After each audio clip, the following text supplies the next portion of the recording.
Je pense plutôt que de perdre les deux, il vaut mieux que je me débarrasse de l'une pour éviter les plaies. Ma conscience me dit que de jeter la nouvelle, mais mon cœur et mon corps sont pas de ma conscience. Plutôt que de perdre les deux, il vaut mieux que je me débarrasse de l'une pour éviter les plaies. Ma conscience me dit que de jeter la nouvelle, mais mon cœur et mon corps sont pas de ma conscience. Donc, je vous salue, je te dis bonjour, je te dis bonsoir, dépendamment de l'heure et du moment à laquelle tu regardes cette vidéo.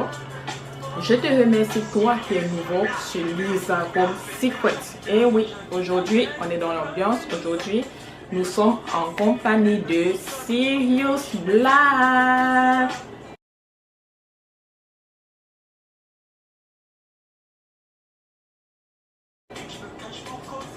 Donc, je vous reviens avec un nouveau thème aujourd'hui, comme d'habitude.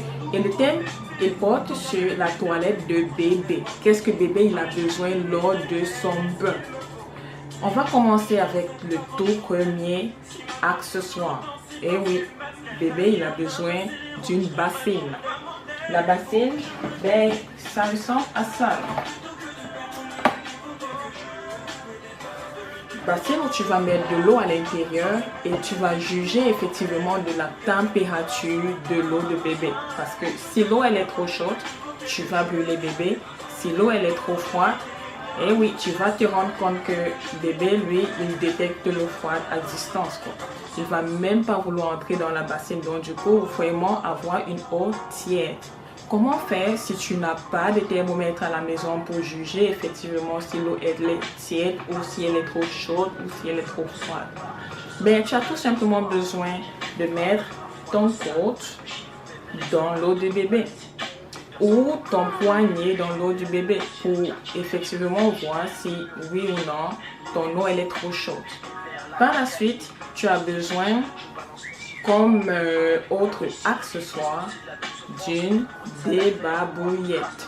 À quoi ça sert? Lui, il te permet de laver le corps du bébé, laver son visage, laver ses cheveux. Ça permet vraiment de faire une toilette en profondeur, je dirais. Par la suite, tu as besoin, bien sûr, tu as besoin d'une serviette. Oui. Tu peux pas faire une toilette sans serviette, ça c'est impossible. Donc du coup, tu as besoin d'une serviette pour sécher bébé. Et comme produit que j'utilise, le savon Aveeno, je te le conseille. Pourquoi? Parce que Aveeno, il est sans parfum. Aveeno, il est fait avec de l'avoine naturelle. Et je l'aime vraiment tout simplement parce que il est sans parfum. Il y a beaucoup de produits de savon ou de crème sur le marché pour bébé. Mais optez pour des produits sans parfum parce que tu ne sais pas à quoi ton bébé il va être allergique. Par la suite, quand tu finis de laver bébé, tu as besoin d'hydrater la peau de bébé. La peau de bébé. Donc, du coup, j'utilise Aveeno encore pour, comme lotion quotidienne. Et ajouter à le lait Aveeno, j'utilise la glycérine Johnson pour permettre encore une meilleure hydratation. Donc, je mélange la glycérine avec l'huile pour favoriser, pour faciliter davantage l'hydratation de la peau de bébé. Ensuite, de quoi tu as besoin? Ben, tu as besoin aussi d'un autre hydratant. La vaseline que tu vas mettre sur la partie intime de bébé quand tu vas placer la couche. Et oui, j'ai parlé de couche. Besoin de la couche et des habits pour habiller bébé.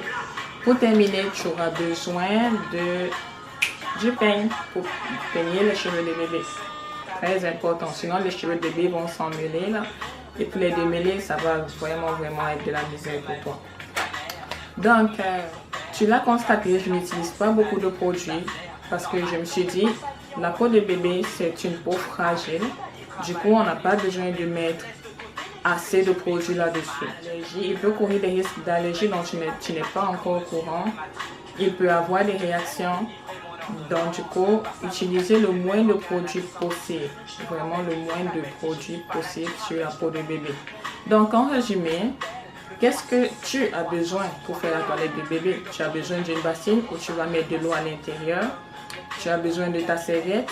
Et ce que je te conseillerais aussi, avant de tremper bébé complètement dans son eau, d'abord laver ses cheveux et sa face avec la débarbouillette. Pourquoi? Parce que si tu te rends compte que bébé, il est dans l'eau et il fait pipi dans son eau, il sera impossible pour toi par la suite de laver son visage et de laver ses cheveux avec cette eau-là où il a fait pipi. Donc du coup, je commence toujours par laver les cheveux et le visage en premier. Par la suite, je le trempe complètement dans l'eau. Il peut passer du temps à l'intérieur et nous prenons du plaisir ensemble, quoi. C'est un moment vraiment privilégié entre le parent et le bébé. Quand il est dans son eau, bien sûr, tu laves le devant, tu laves le derrière, tu laves les parties intimes. Si vous pouvez jouer avec lui pendant un tout petit moment, parce que si tu prends trop de temps, il peut attraper froid. Donc, vous prenez un tout petit moment pour jouer à l'intérieur de l'eau et par la suite, juste le sortir, l'envelopper dans la serviette, le sécher complètement et mettre des couches de crème sur lui, des couches de lotion sur lui. Quand tu finis de mettre des lotions sur le corps de bébé, tu mets ta couche et tu hydrates sa partie intime. Comme je l'ai mentionné, il y a la vaseline, il y a l'huile de palmiste que certaines personnes utilisent. Il y en a d'autres produits que les gens utilisent que je n'en ai aucune idée, mais si tu veux bien partager avec moi, je serais vraiment ravie d'augmenter mes connaissances parce que je ne sais pas quel autre produit on peut hydrater bébé avec, surtout pour les parties intimes. Donc, quand tu finis de mettre la couche à bébé, là, tout simplement tu le rhabilles, tu mets l'huile sur les cheveux et tu peignes et hop là, le processus il est terminé. Donc, c'est pratiquement ça la vidéo et j'espère une fois de plus que tu t'es pas ennuyé. J'espère que tu as appris un tout petit quelque chose en ma présence. Et je te reviens prochainement dans la nouvelle vidéo que je ferai d'ici là avec un nouveau thème. Sur ce, porte-toi bien, prends soin de toi et à la prochaine si Dieu le veut. Bye!